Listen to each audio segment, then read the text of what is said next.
Alors ce matin, on va finaliser un acte de cession qui concerne une société qui était en redressement judiciaire que nous avons accompagnée. Je vous explique.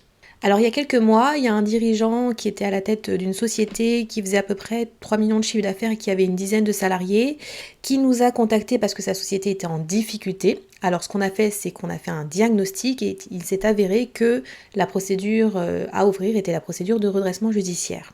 Donc nous avons ouvert une procédure de redressement judiciaire, mais malheureusement pendant la procédure, l'activité n'a pas été celle qui était escomptée. Les chiffres étaient en dessous de ce qui était annoncé dans le prévisionnel.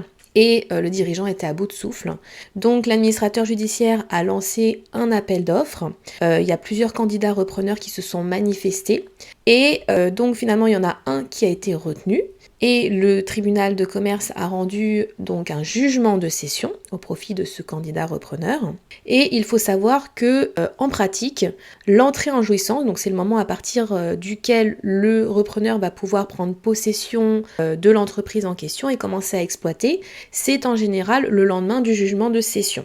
Donc c'est assez rapide, c'est-à-dire que dès que vous avez cette décision, vous commencez à exploiter.